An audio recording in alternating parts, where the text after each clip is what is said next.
All right, we have Dina again and Jack in our show. Guess what? Today we're gonna talk about what am I gonna talk about, Dina? We're going to talk about grief. Grief. Yeah, Yeah, it's big a one for necessary human SJW. topic. Yeah. Yes, it's nuts how many people suffering because of losing their loved ones. But today we have some tools that can truly help you, and we're not over exaggerating here. Things can be life changing just with this one session. So stay with us, and you'll see what we have for you.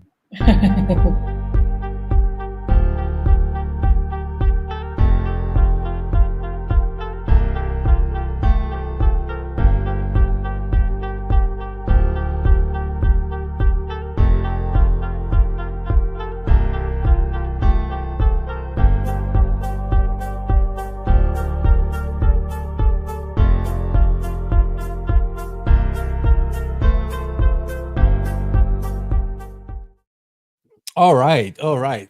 I think one of the number one reasons why so many ex-Jehovah's Witnesses are angry, bitter, resentful towards Jehovah's Witnesses is because of the loss that they experience when they leave or they get kicked out.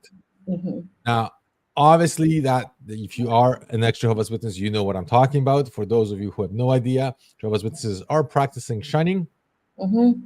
So if you ever want to leave that religion after you were baptized, pretty much everybody who was in your social network as a Jehovah's Witness will never talk to you again, including your family members, unless they live under the same roof. So if you're married to one, they will talk to you. But if it's your child, they will talk to you for as long as they live in the same household. The moment they move out, chances are they won't. And that comes with a gigantic loss. For some people, that loss is actually more painful than losing somebody to death. And the reason why I'm saying this is because when somebody dies, we don't like it, obviously. We're going to miss that person, or we feel the pain of loss, but we don't feel rejected. We don't feel like we don't matter to that person anymore. We don't feel like we've been, everything's great. I didn't do anything wrong, but they don't want to spend any more time with me. Like everything that we have ever done means nothing. Yeah. And that is, I believe, a lot more painful than the death itself, which for Jehovah's Witnesses, very often they're like, okay, this person left, they are dead to you, and they don't communicate with you anymore. So, Dina, today, first of all, you look fabulous. I love the fact that Thank you have a you. new hairstyle. Tell me, Thank how you. did you cut your hair? I YouTubed it and I took out the scissors and I whacked it off. I do the same thing. I don't know I what just the big went, deal is. I just, yeah, we I do our figured own it's thing. only hair. The worst that can happen is somebody has to fix it for me. Thank Well, I noticed, and it looks great. I think you. the audience will say the same thing, Thank hopefully. And if you. not, keep it quiet then. Dina, so how did you experience? Because okay, the reason why I'm excited about this one is because you have experienced enormous amount of losses because of this. Mhm. Plus, the loss of your children, that I think is the most painful for Yeah. anybody. Yeah. Because I remember myself, even when I was a witness and I was waking up, and the thought of losing my children, losing my wife and my children, was so unbearable that I said, no, I would rather stay as a PMO, physically and mentally out, and keep going to the meetings, pretending that I believe, So but that I'm you not don't gonna, lose your yeah, family. but I'm not gonna lose my kids. I'm not gonna lose my wife, Yeah. right? Like it's just I love them so much. Like it was too unbearable at that moment to do this. So how did you overcome this? Tell me. Well, it's with what we're going to discuss here today, with the process that we're going to discuss here today, because you know it doesn't really matter if you've lost somebody in death or if you've lost them because of the disfellowshipping or child custody or whatever. The pain and the loss still is the same. And like you said, the brain doesn't quite process it quite as well when they're still alive, because Mhm. Yeah. But the grief of losing them in your life is very much the same as death. So this is what we're going to talk about and what we're going to teach today is what I did to heal those holes in our heart. One thing I'd like to mention though, sometimes people's hesitation might be they feel like if they let go of the grief, somehow it means they didn't really love the person. That's a common thing, that they feel like holding on to the grief is proof of your love or something like that. That's probably one of the first things I would like to debunk, really. Grieving doesn't mean you love somebody. Grieving means that you have a lack in your being. So we'll talk about grief just a little bit here. So grief, we tend to attach it to the person. Like, I miss this person. This is this person specifically. Technically, that's not completely 100% true. What we miss is how they made us feel. We miss the companionship. We miss the conversations. We miss, if it's from a parent, you miss the wisdom, you miss the nurturing, you miss the community, you miss this long list of emotions that person helped you access. Because we've talked about this before. Nobody gives you an emotion. These are all emotions that we have on the inside anyway, right? And the fallacy is thinking that we can only feel like this with this one person. We can only feel like this with my mom, or my dad is the only person that can make me feel like this, or I have this super close relationship with my sister. Nothing can ever replace that. Those are actually limiting beliefs, because what that person does is gives you space to access those emotions in yourself. They give you this safe space so that you can feel companionship, closeness, all of those emotions. Does that make sense? No, it makes perfect sense. And I just thought about something much broader, but I'm gonna bring it back to this in a second. I just want you to finish your thought. Okay, so the first thing we want to help understand is to help differentiate that it's not the person that makes you feel like that. It's that they allowed you space to access those feelings in yourself. And so then a lot of times the loss comes with thinking, oh my God, I'm never going to feel this again. I miss it so much because I'm never going to feel like this ever again. And so, okay, the truth sets you free, lies hurt. So when you feel this, I'm never going to feel this companionship again. I'm never going to feel the closeness.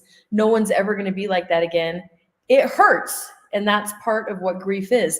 It's the pain of us holding on to a lie that we'll never, ever be able to feel those feelings again. And that's the fallacy. That's the fallacy there. So then the other part is some people will feel like if they let go of the grief, that somehow or another, that means they didn't really love them so much. And that's also something that we want to debunk, because the truth is our loved ones, whether they've passed away in death or even if they're on the disfellowshipping side, our loved ones want us to be happy. I mean, maybe the disfellowshipped ones hope we're miserable so that we come back. But the truth is, every parent wants to see their child thriving. In their hearts, hopefully somewhere deep inside, they want us to thrive, right? In the case of somebody who's actually passed away, they would definitely want us to thrive. I mean, they would, I'm sure there are many grandpas and parents who, if they could see how much their living ones were suffering, they would be like, no, you know what? Move on. Don't be miserable every single day because I'm gone. I'm speaking for the dead. But you know what? Our loved ones wouldn't want us to be in a wallowing hole of misery, never moving on to prove our love. They would have wanted us to thrive. They would have wanted us to honor and cherish their memory. However, live a life full. And so the process that we're going to teach is going to help us do that. I don't know if it's true. I discussed this a while back about how different women are and men when they, let's say, one spouse dies, and then a lot of times men would find somebody, if the relationship was good, like if they were happy in the relationship, men would find somebody else much quicker than a woman, because for some reason men feel like, okay, if the previous relationship was great, then the next one will also be awesome, Right. while a woman feels like, okay, that person was so good, nobody else will measure up to it. I feel like I'm cheating on my previous husband, Even I'm though not he's dead. supposed to be faithful, and they have a much harder time getting a second spouse in their life than a man. I don't know if that's true or not. I heard it somewhere, and I think there is something to it, that women usually have a much harder time letting go of the person that they lost than a man. That's, I don't know. Maybe that's true. Maybe that's not. I'm not 100% sure about that. Well, I've talked to people though that have even lost children in death. Maybe not a spouse, but the children. And I don't know. The guys grieve equally as hard. The dads can really be beat up. I've recently spoke to somebody who lost a child. It's been a while. I think it's been like 15 years or something. And they just hold on to that grief every single day. It's the first thing they think of when they wake up. It's the last thing they think of. They're frozen in it. They're frozen in it. So, what would your child want for you? If your child were looking down upon you from, wherever, would they be glad that you're frozen in misery to prove your love? Probably not. Probably not. In their hearts, they'd probably say, you know what, mom, you know what, dad, you know what, auntie, sister, whoever, I want you to be happy. I know you love me. There's no doubt about that. So move on. So allowing ourselves space to be happy and whole, even though we've lost somebody, is very healthy for us. And, no matter, everybody has their different beliefs about what they think happens later. And you know what? Our loved ones would want us to be happy, whether they exist or not. Our loved ones would want us to move on and be happy. Now, when we're talking about this in the context of being disfellowshipped, we definitely need to move on, because that relationship is really, unless you think you're going to go back someday, that relationship really is dead. And we're better off grieving it and letting it go and moving forward, versus hoping that maybe someday the rules might change enough that they, tickle our ears just a little bit and then cut. The emotional trauma of trying to hold on to a relationship with JW family it's painful. It's so much, it could make you physically sick, because it's so, for sure, so traumatizing. So let's heal, let's grieve them, give the relationships the honor that they deserve, and we're going to move on. This can also be applied to anything that we're grieving for. So you know what? We might also be grieving the fact that we lost 38 years in the religion. We might be grieving a time period. We might be grieving that we wasted our youth, that we wasted, time, that we spent so much time on it, and we can't get that time back. So this can also help us process the grief of the life that we lost too.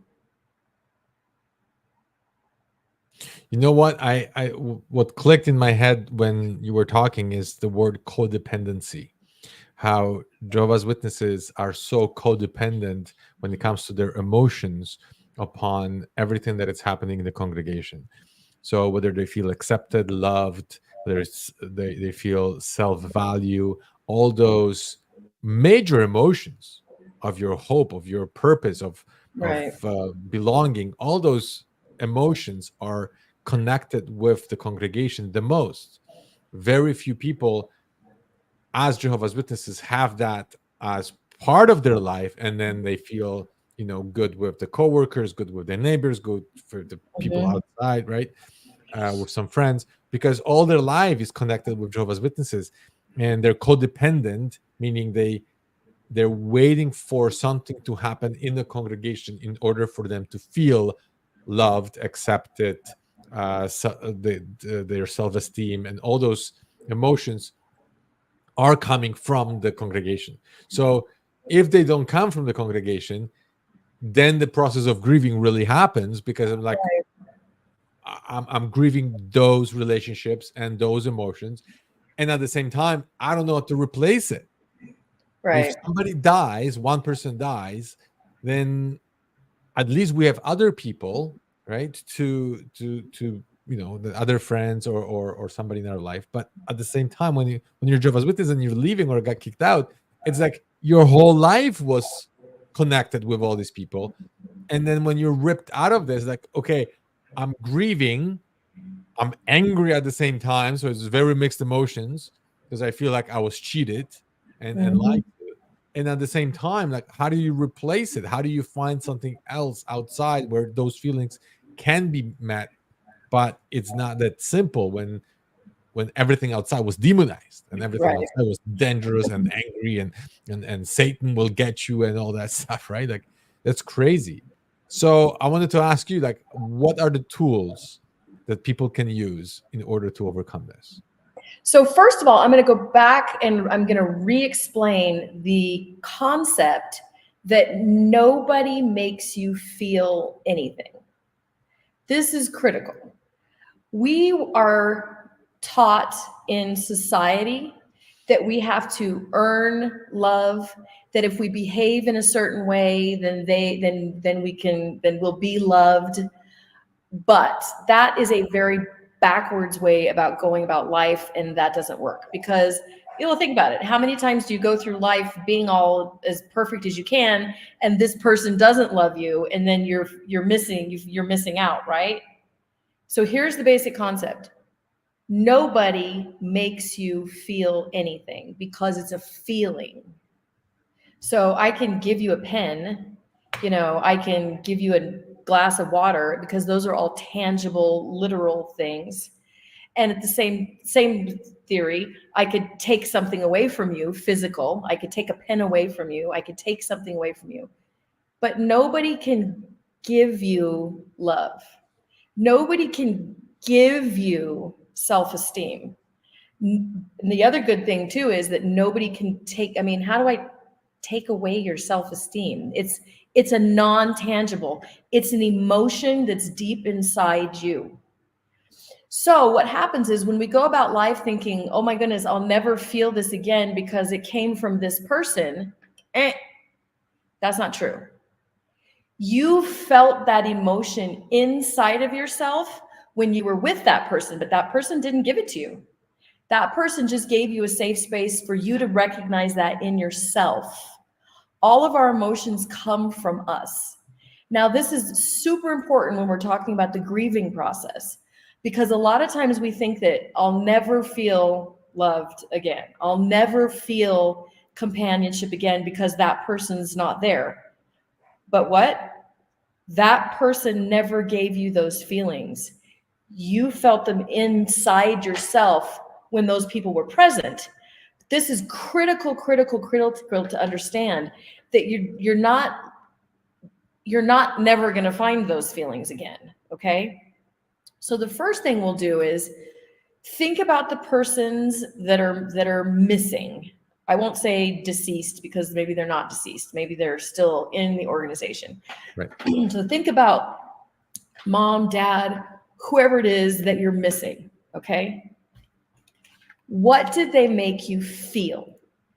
How did you feel when you were with them? And usually people will say things like, she made me feel love. I'm going to make my own list here. I felt like what other things do you miss from your mom? Throw me a bone here, Jack. Well, caring, I think, the most. Caring. Yeah. Always felt like I could always talk to her. So there's somebody to always listen. Okay, so we make a list of all the things that we missed, the feelings that we missed about that person. Okay. Yeah. And their feelings inside of us. So we're going to take a second and we're going to remember them. And this is kind of similar to the anchoring process that we did several weeks ago. And what we're going to do is we're going to create an imaginary deck of cards. Okay. And in this imaginary deck of cards, we're going to put all of those. Can you hear me? Hello? You're not muted. Nope, I'm not muted. I don't know if check the connection to your microphone. That's the beauty about being live. You can't edit. Maybe unplug it and hear me now? back to me. Nope. Can you hear me now?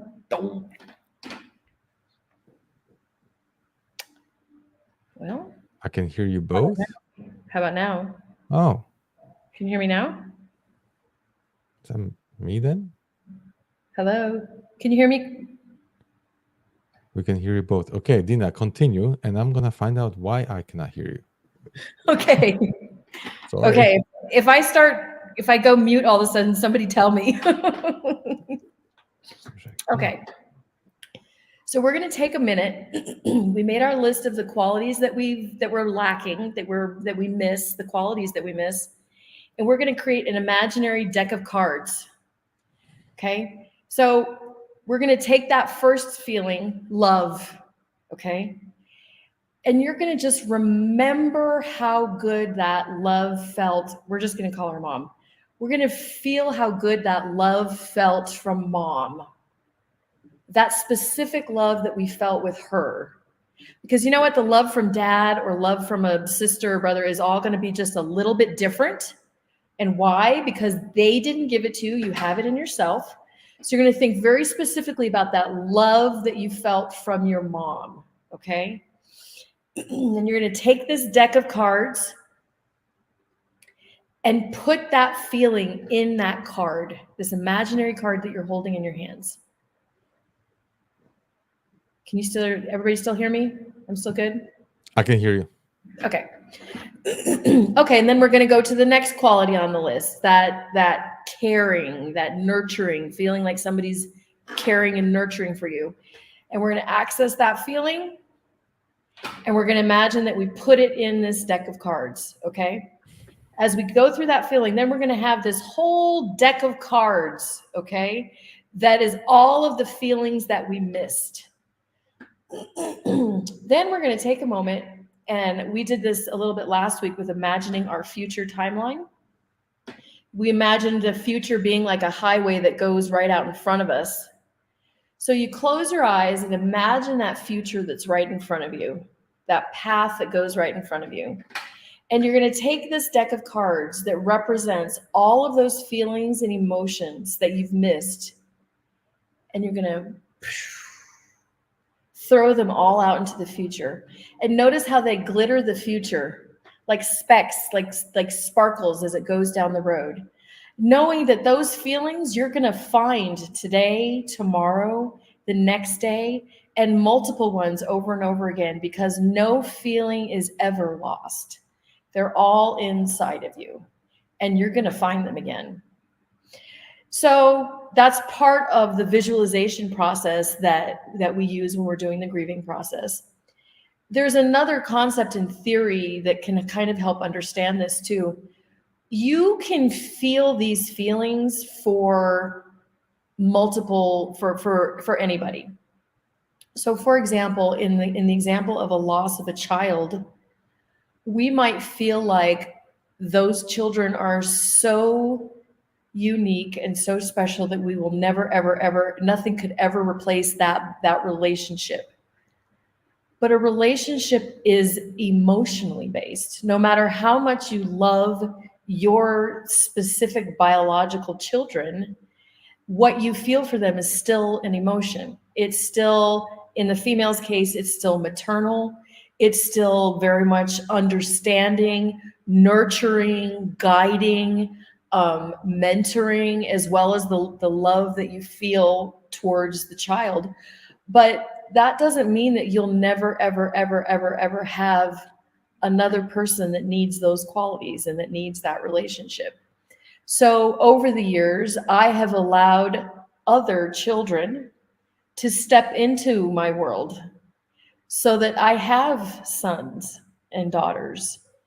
They're not biological, but they feel like biological children because of the next step of the process that I'll walk us through in a minute. But there are, so in the specifically in the sake of, but this goes for anybody. There's mothers out there who have lost children.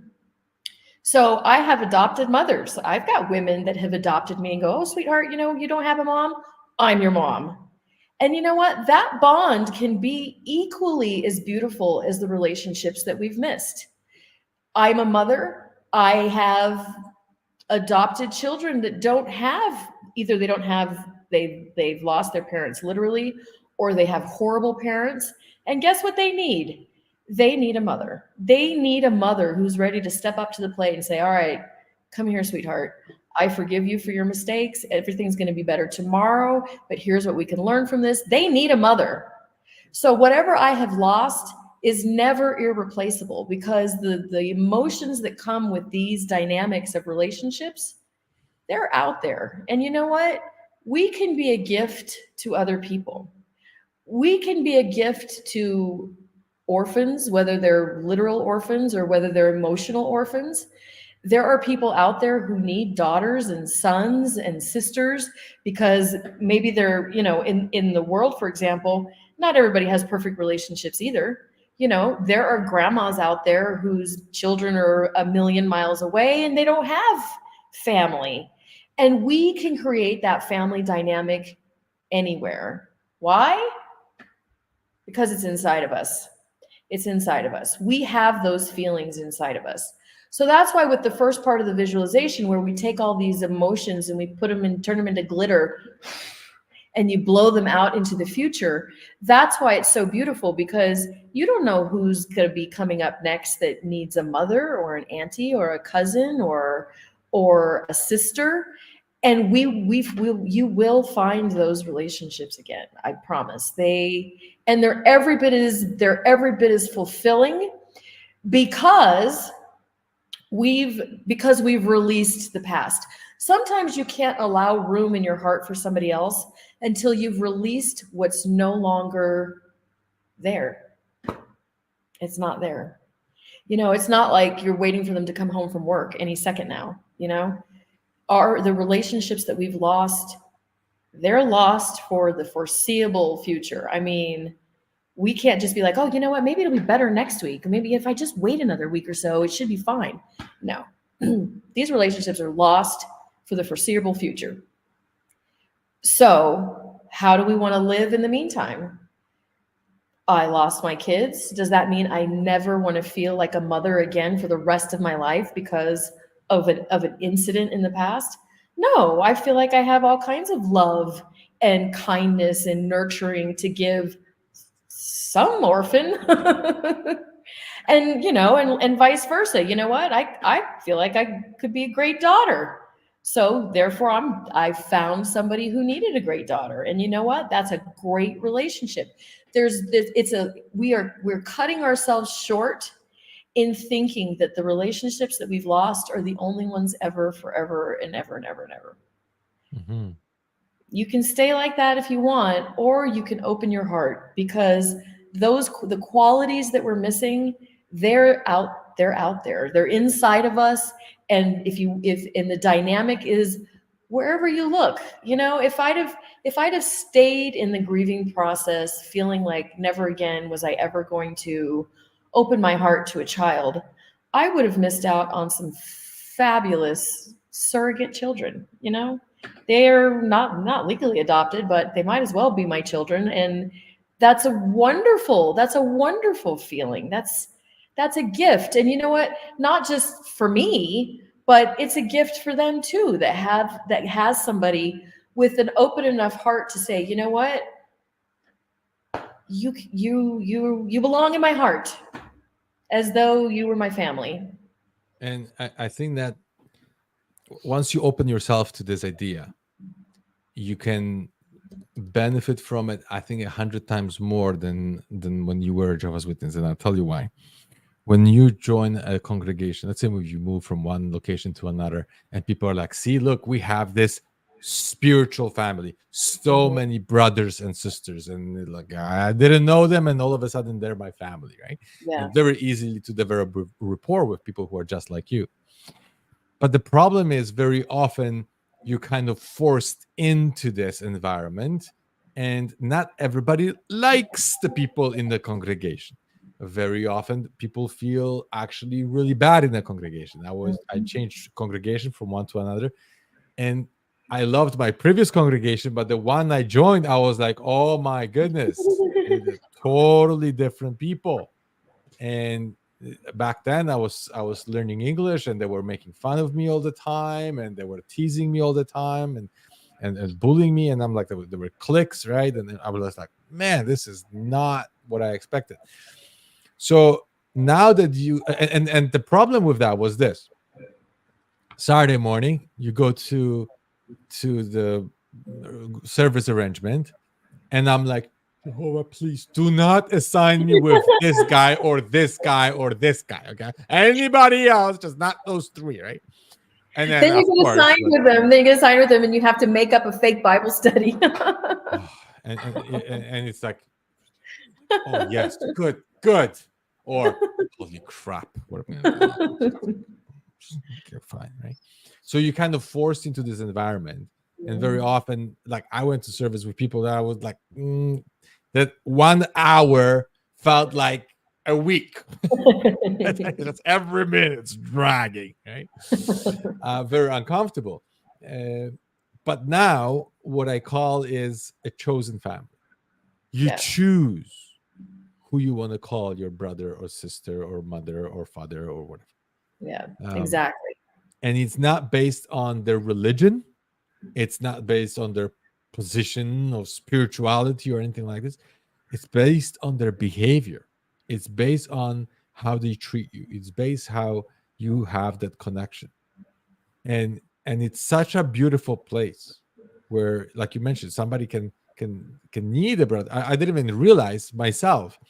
There were a few guys who started working for me that came from Mexico, and I didn't know much about them. They're in their early 20s, and I started training them how to do everything. And then very quickly they said, Jack, you're like a father to me. Yeah. And I'm like, what? It never even clicked to me. But they're here. They left all their families back in Mexico. They're here by themselves. They don't have family. They don't have anybody else. There's just few of them. They don't know anybody, right? They're still learning English, right? It's hard for them. So when they see me as an employer and somebody who's teaching and training them, I became like a father to them. Exactly. And that I was like, oh wow, I could actually have that role for somebody. And they called me about problems, not only with work, but the problem with this, or problem with how to find some place to rent, and how to do this and how to do that. And I'm like, yeah, I'll help you, no problem, right? We'll talk. And we can become that parent figure or a brother or a sister to almost anyone if we choose to become that person. And it's okay, go ahead. I just thought of a scripture. Oh God. One that says, he who is lost father or mother, brothers or sisters for the sake of my name will receive 100-fold. So we assumed that applied to the religion. Of course. But we reverse apply it. We lost our family. We lost our father and our mother and our brothers and our sisters because of that name and that religion. Yes. Now's our chance to go get them 100-fold. Yes. Beautifully stated. And I had to say it before I lost it. Sorry to interrupt. No, I'm glad you did, because I thought about the scripture when you were talking, and then I didn't say it. It skipped my head. But yes, Jehovah's Witnesses use this very often, because truthfully, that religion divides. Jehovah's Witnesses very often are saying, okay, you became a Jehovah's Witness, and those in your family couldn't accept that, and then they're shining you up. You know what I mean? And it happens very often too. and they say, well, okay, don't worry, now you have a spiritual family, lots of brothers and sisters, and then we'll love you and we'll die for you, and just make sure you're not disfellowship. Because that will Just never. make sure you do everything we say always. It will be gone. You'll be gone. Don't tell us what you really think.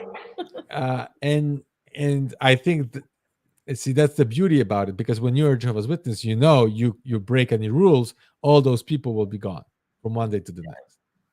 While if you have a chosen family, it's up to you, because it's you decide how you treat them, you decide how you behave.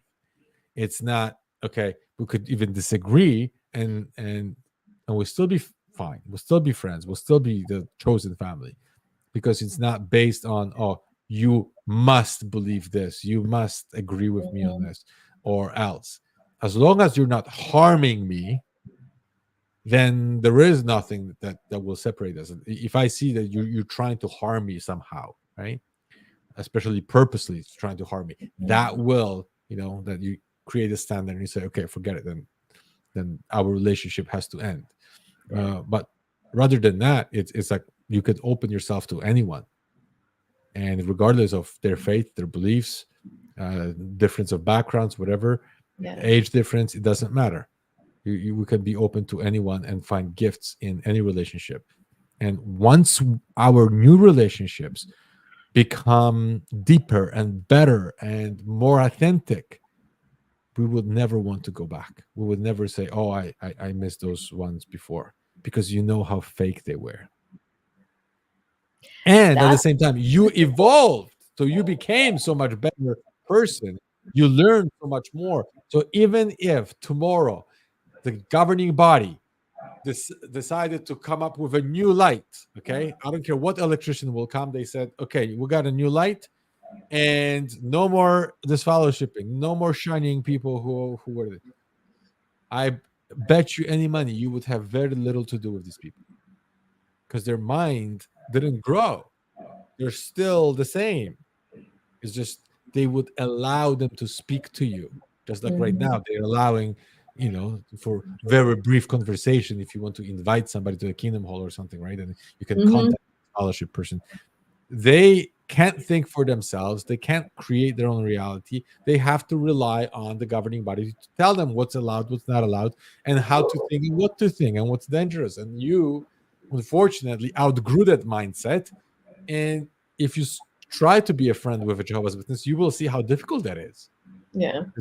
Especially not knowing if everything they do is for a witness, for the fact that they're trying to bring you back in. Yeah. And even if they're not, you will always have that at the back of your head. Are they nice to me because they want me back? Because they're doing this for show? Because they want to say, oh, see how much I love you. Like, I give you an example. My sister actually brought me and my wife a gift for our 20th anniversary. She brought it thinking I'm not gonna be home, and that day actually I came home earlier, and she saw that my car in the driveway. She dropped off the gift and didn't ring the doorbell. Didn't just left it in the front of the door and started running. But I saw her. I opened the door and I chased her down the driveway, right? But it's amazing how I know my sister loves me. I love her very much too, right? We were really close together.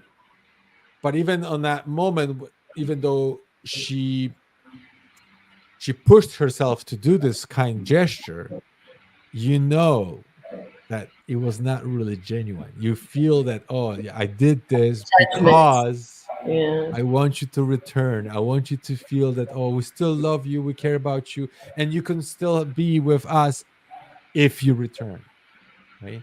And maybe I'm reading too much to it. Maybe she was genuinely caring and wanted to bring the gifts to us. But I'll be honest, I really don't feel it was with pure intent. I think that there was this hook, attached to that gift, saying, I love you, I care about you, I miss you, here's the gift. Come back to the meetings. Yeah, don't talk to me until you're back in the meetings, right? Yeah. Because she knew I was home. If she wanted to talk to me, she could.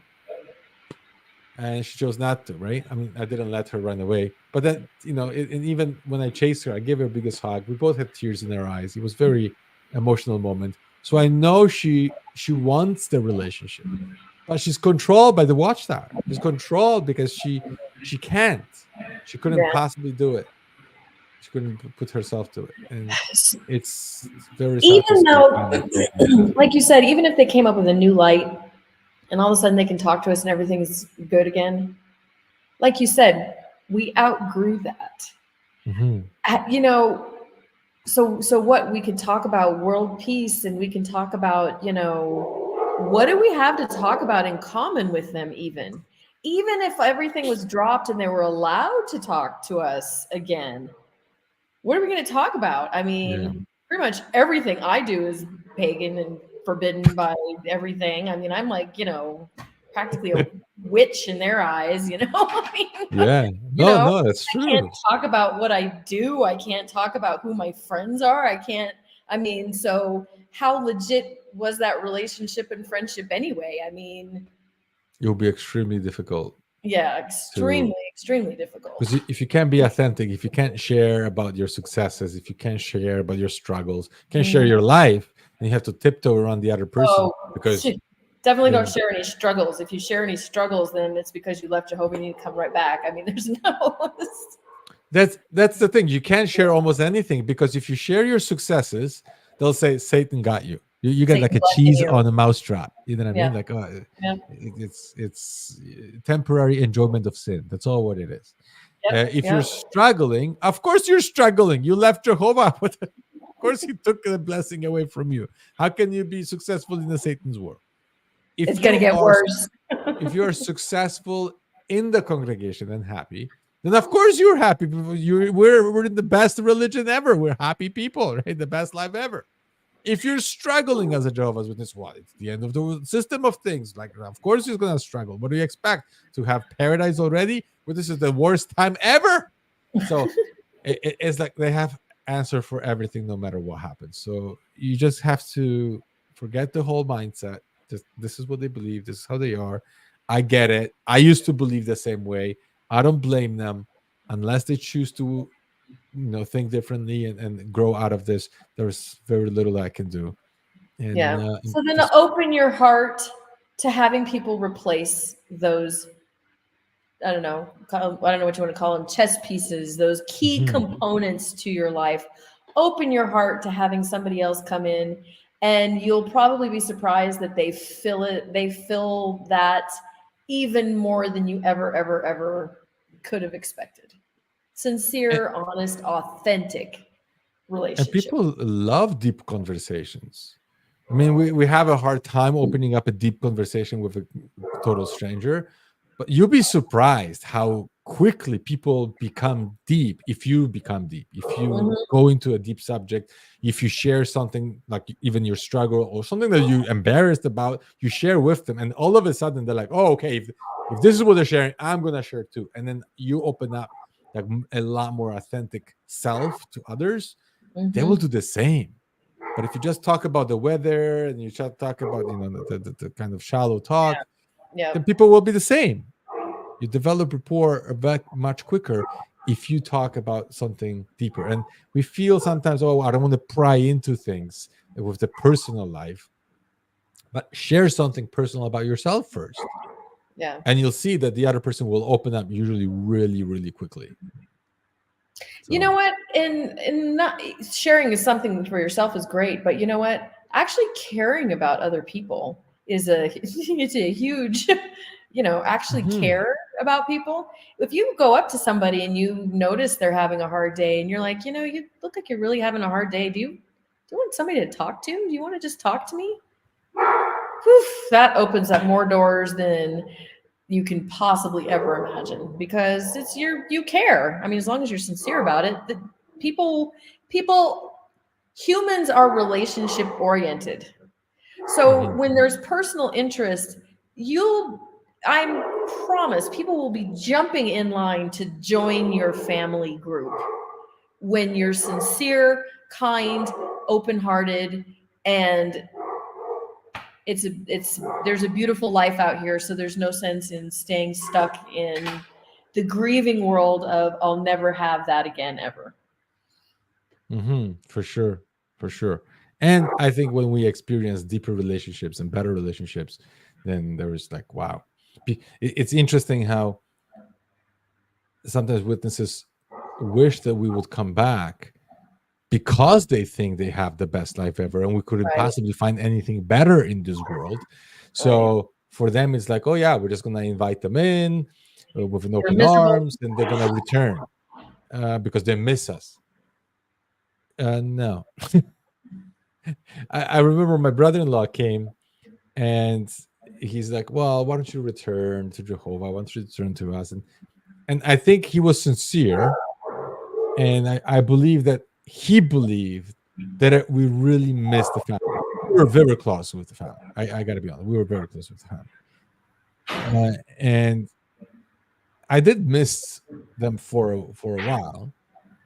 But when I thought about returning, well, even if I still believed, right, the returning to that mindset, returning to what they represent and how to control everything, I'm like, my relationships are so much better now. I mean, Yeah.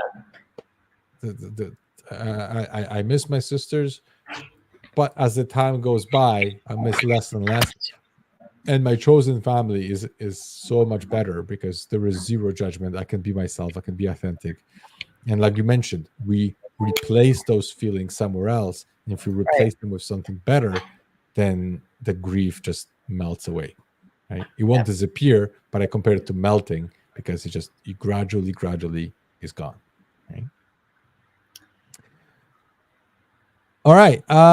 I would love to hear any questions from you guys, or if somebody wants to join us, I'm gonna post again a link. All what you have to do, you click on the link and join us. You don't have to show your face. And if you don't want to say anything or show you anything, type in the comments any of your questions. We'll be very happy to address it.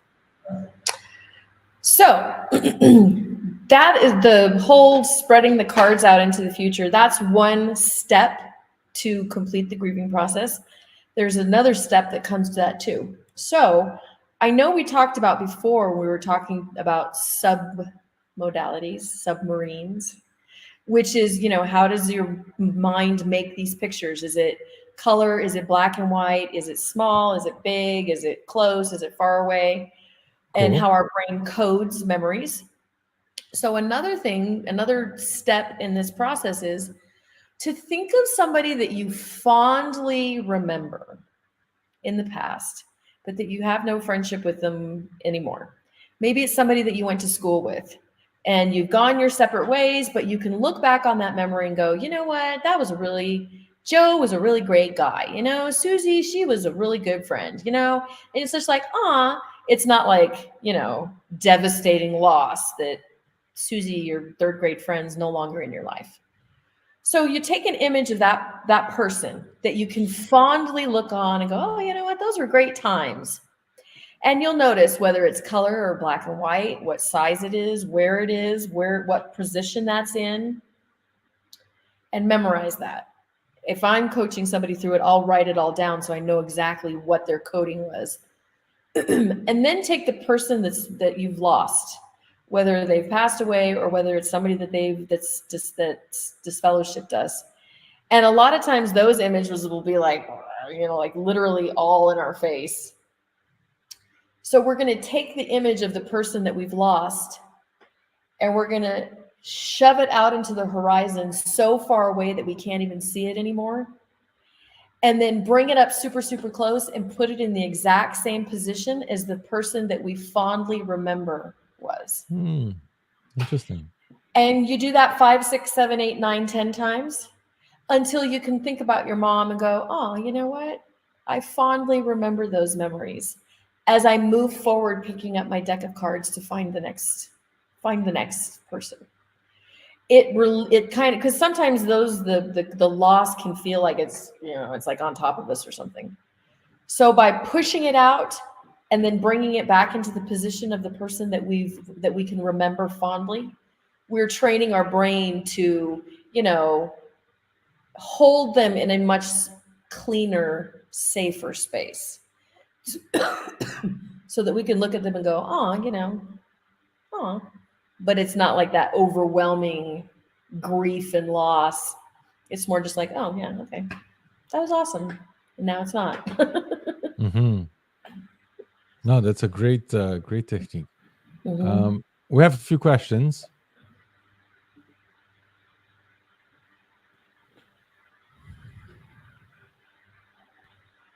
Something's in my eye bothering me. What is a good way to deal with the emotional response of what if I'm wrong, being triggered whenever I attend the meetings? I'm a PMO. What if you are wrong? It's a very common feeling. I had it too when you're starting to fade, because obviously you believe that you had the truth and this relationship that you had with Jehovah's Witnesses was quite strong. Obviously you're still in it, and then somebody tells you, hey, they're lying to you, they're not honest. It's like being married to somebody and you love that person dearly, and your friend or somebody is telling you, hey, your wife is cheating on you, and you're like, what? It might take some time and doing really due diligence to find out if that's true or not, especially if they're denying everything. But there's a moment when you're going to be certain, and you see the writing on the wall, it's clear. And you need to find out for sure for yourself. You have to be convinced that this is not the truth. Because if you're not, you will always have that, oh, what if I'm wrong? What if they had the truth? I cannot rely on my own understanding, right? The heart is treacherous. And I see the sign of the last days. I turn on the TV and things are happening. I hear of the wars and the pandemics and all this stuff that they were telling me. So first of all, study Jehovah's Witness history and how many times they have failed the predictions. Study other cults, the doomsday cults who were predicting the end of the world. And you will see the same things, the same similarities all across the board for thousands of years, not just right now. Very, very often you'll see the same patterns of, you have to join us, you have to do what we tell you, Jesus is coming, are you going to be prepared? There's going to be a rapture, that's going to be the end of the world, it's going to be Armageddon, that's going to be this or that. And you will see this in every doomsday cult there is on the planet. So do that research on history of Jehovah's Witnesses and other religions, because Jehovah's Witnesses will never admit to you that they lie to you. Okay, you have to get that conviction yourself by doing the study. Once you're convinced, then and only then you'll be able to quit the relationship. Is like, you could be married to somebody, they're denying cheating on you, but when you know for sure and you're convinced, then only then you can say this relationship is over. Otherwise, if you move out of your home too quickly, then you're gonna move back in, because I don't know if I'm right, maybe I was wrong, I missed that person. And how many people go back and forth, right, with somebody who's not honest with them, because they simply the spouse denies any wrongdoing, they never replace that relationship with anything better, and they go back, and then the same thing happens, right? So yeah, you definitely have to do your homework. But studying other religions, I remember, really helped me to see, like, what the hell's wrong with me? I see the same pattern in other religions. They just call it something else. They call it Mahomet. They call it Joseph Smith. They call it rapture. They call it this. And in Jehovah's Witness religion, it was called Armageddon, Return of Jesus, and Paradise on Earth, and whatever, right? But the pattern is the same. The pattern is always like this. We found a recipe how to be saved. And in order for you to be saved, you have to do A, B, C, D, and so on and on. And if you do those things, maybe you will be saved if you last till the end. That pattern is almost every doomsday cult there is. Okay?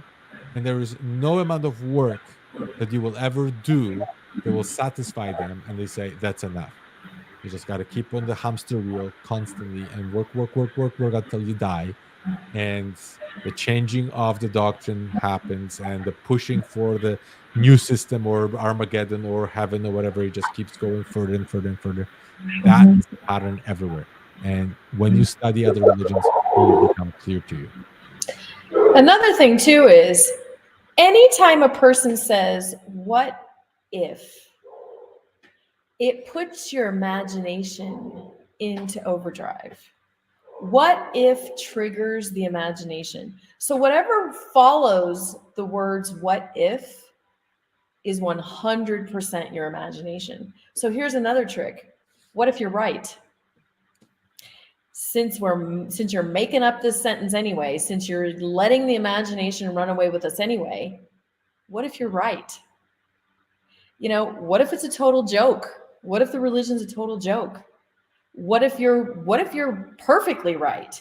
What if you can wake other people up by your example? See, if we're going to what if, we need to what if both directions.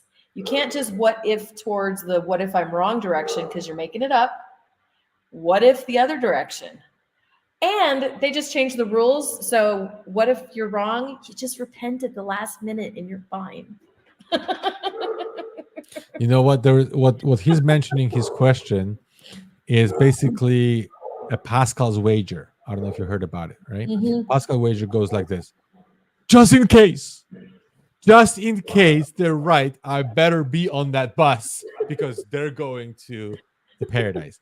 It doesn't hurt me if I'm wrong. If I'm wrong, right? Like if I were a Jehovah's Witness, if I went to all the meetings and nothing happened, and they were wrong, like there's no paradise, there's no Armageddon, none of this. At least, you know what I mean? I was with them, and if it's true, then at least I had a chance. If it's not true, nothing really happened to me. I died like an atheist, anyways, right? Pascal's wager. The problem with that is, how do you know you are in the right religion? Because every single religion would say, like Islam would say, if you're saying that Jesus is the Son of God, you'll end up in hell.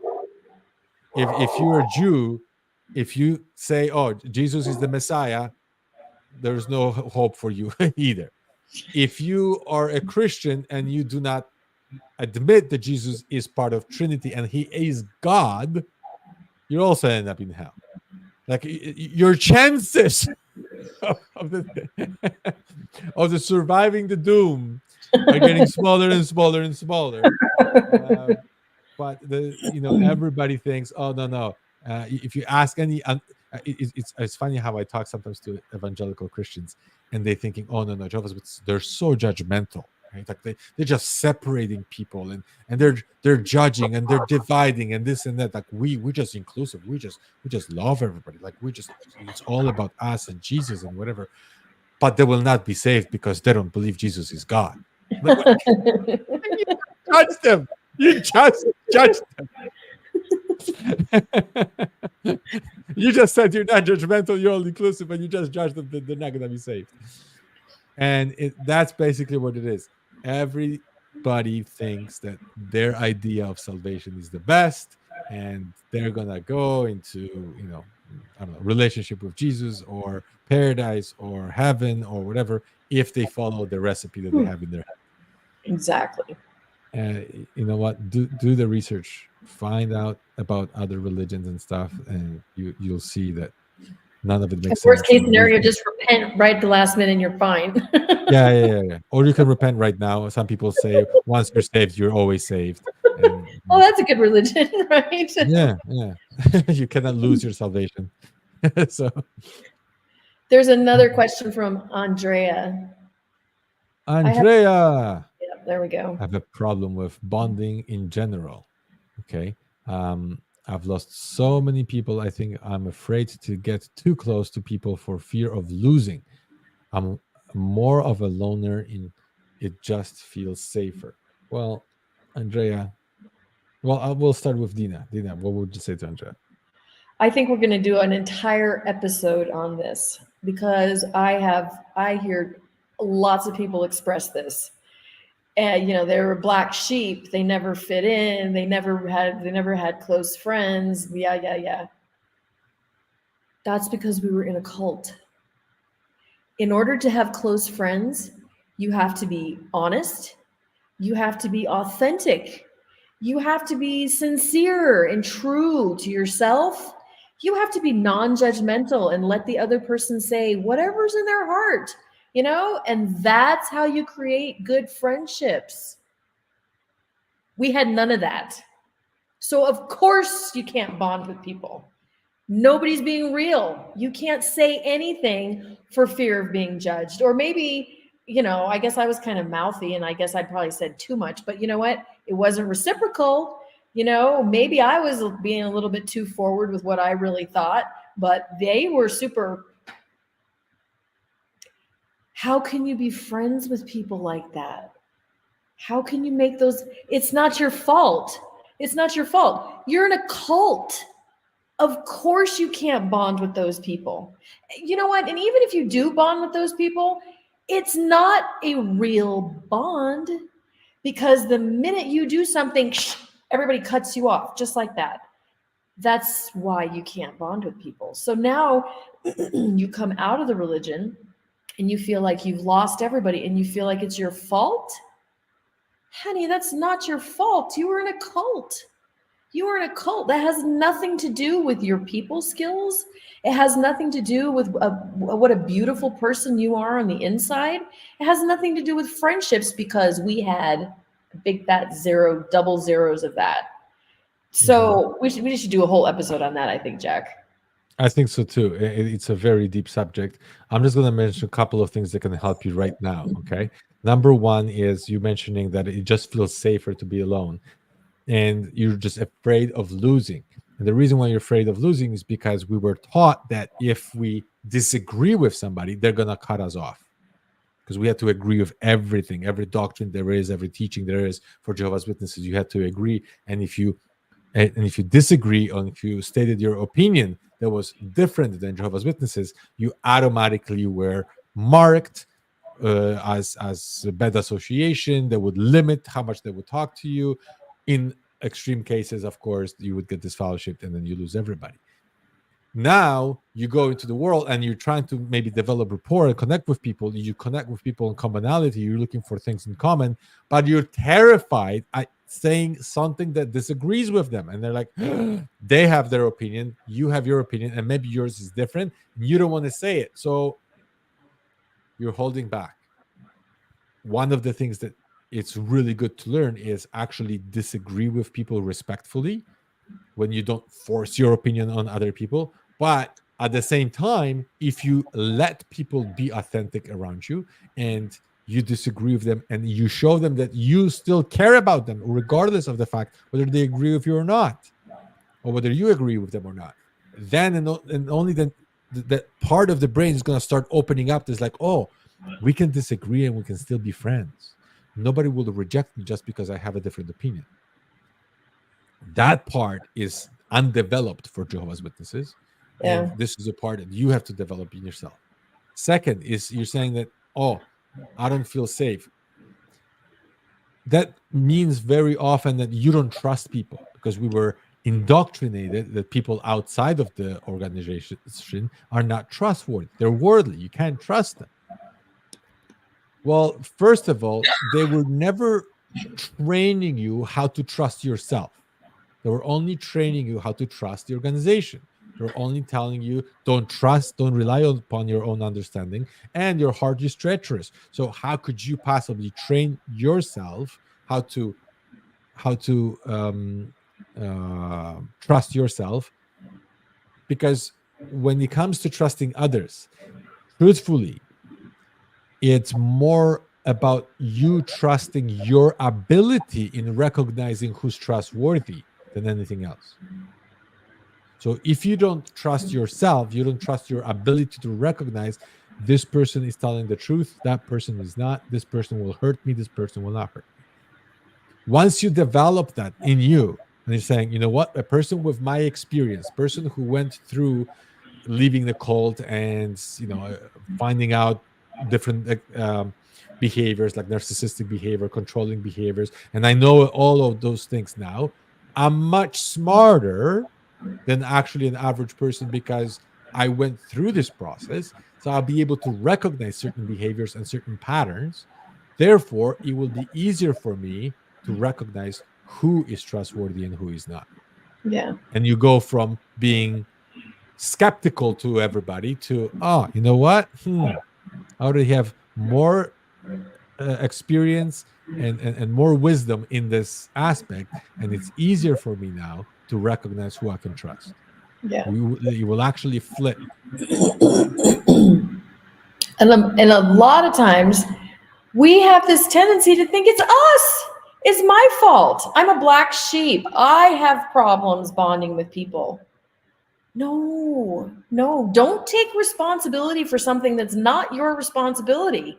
In order for there to be a bonding, there has to be multiple people, and if you're trying to bond to fake people that you have absolutely nothing in common with, you think of your average congregation, you've got multiple ages, you've got all these different backgrounds, and then what? It's your fault because you didn't bond with them?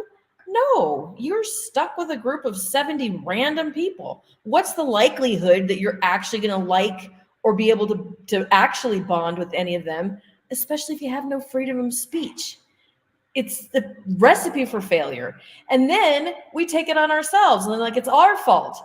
No, no, no, no, no. Now you have a wide, huge world of millions of people that you get to choose who are the people that you bond to. There are different types of glue. There's wood glue, there's glue that's better for glass. And you know what? Maybe you just haven't found the people that are yours to bond to. You cannot bond glass with wood glue. And I think that's what the organization tries to force us to do. Forces us to bond together no matter who we are, no matter what the backgrounds are, no matter what we think. And then we think that we're a failure when it doesn't happen.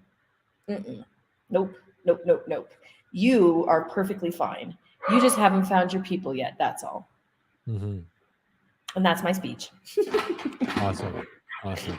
All right. I think that's it. If you guys have one more question, when we have time for one more question. If not, we're gonna end today. I also recommend that you watch our previous episode when we talk about rapport and how to develop rapport with people, because you can do this actually very quickly if you use the NLP tools by matching and mirroring. Do a little bit of research on that, and you'll see that you can actually develop connection with people in a matter of seconds. It doesn't have to take a very long time. It's just a matter of you putting yourself in the actual state, and you connect with people almost instantly, no matter what they believe in or what religion they're in. If that's it, then yeah, thank you for watching us, and spread the word. If you want to share this episode, please share it on your social media so more people will benefit from it. Definitely share us. Definitely share us. That would be awesome. And Anna loves us. Love you. Where's guys. the brave souls for our live demonstrations next week? No. Please. You could put a mask on if you want. Oh, we got a question. Ooh. Anonymous viewer. Okay, Dina, read the question. If your family doesn't shun you but don't respect your views, is that a sort of grief? I think so. It's a grief of respect. You're missing respect. You're missing authenticity. There's not a true, well, we're just using the word bonding. There's not a real bonding there if they have no respect for your views. A friend of mine who's gay put on their page the other day, they said, when somebody says, I love you, but I don't approve of your lifestyle, that means they don't love you. I love you, but I don't approve of you. Okay, so yeah, that is also in the grief category, because how are you ever going to appease them? How are you ever going to have that close relationship like this if they have no respect for your views? Yeah, it's and important is that just because somebody does not share our views, that doesn't mean automatically they're disrespectful. They could have their own point of view and see it differently. Just look at people and whether their behavior is harmful towards you. So they might say, okay, you're gay. I'm not gay. I will never be gay, but it doesn't harm me in any way. I don't care the fact that whether you're gay or straight. Right? When you're a Jehovah's Witness, you have to care. You cannot accept a person Yeah. that is gay. Right? Like they just, for them it's impossible. But Yeah. I remember for myself, I had to rewire my brain about this because being raised as a Jehovah's Witness, you don't accept gay people. Like you just can't. And I tell you a funny moment. So I'm training to be a coach, and they gave me this young boy, and he's supposed to tell me a problem. The whole audience is watching, and I'm supposed to help him to fix it. So he's telling me, "Okay, Jack, my problem is I'm in a relationship, and I'm afraid of telling my parents." So I'm like, "No problem, man. 19-year-old kid, right? I'm gonna build his confidence, right?" And I'm talking and talking, and then he stops me. He's like, "Jack." From a coach, I totally get how funny that would have been on your side. Oh yeah, and then he stops me and he says, "I'm gay," and I was a PMO at that point, right? And I'm like, I didn't address that issue with gay people at all yet. I was like, I was studying 1914. You know what I mean? And I'm like, and everybody's watching. Like, what am I gonna do? And at that moment, I had to rewire my brain how I feel about gay people because I really like that young guy, right? And I'm like, okay, so what was really the problem? And I think his parents were Baptists or some evangelical Christians. They were very fundamental Christians, and they couldn't accept gay people. And I'm like, I don't accept gay. And I'm like, but I'm thinking, hey, wait a minute. I don't have to be gay. I don't have to, like, that's not my path. But that doesn't mean I'm going to stop you from going your path. That's your path in your life, and it's not mine. But that doesn't mean I cannot cheer you on your path. It doesn't mean I cannot be happy for you. As long as you're not harming me or another human, then this is your path, and I'll help you the best I can. Yeah, this whole respecting other people's views, it is a concept that the religion doesn't teach in any way, shape, or form. You know, and come as a coach, and I went through that in the very beginning too, understanding and learning that everybody has a different religious opinion. You know, forget about the lifestyle opinions, but some people believe in the Book of Mormon, and some people believe in the Bible, and some people don't believe in anything, and some people believe in life after death, and some people don't. And you know what? Being able to come to the table with a complete acceptance for everything is actually, it's beautiful to everyone because it opens up your own box so much to be able to see that everybody has these different beliefs and they're still good people and everything's all fine and there's no reason for judgment. And that's, I feel bad for your family. I feel bad for anybody that's stuck in the religion because the truth is that variety of views, when you truly can respect all of the different viewpoints, it's a gift for both parties. It would be a gift for you if your family respected your views, but it would also be a huge gift for them. It would open up their heart, mind, and soul. Like they don't even know. They have no idea how much they're boxing themselves in because they can't open their heart to you, to your views. Forget about your views, just you. Just love you as a person, no matter what you choose to believe or who you choose to be. That's true love. For sure. All right. Awesome. And we'll end on this. So thank you guys for your questions, and hopefully see you on the next one. Thanks, Dina. Bye.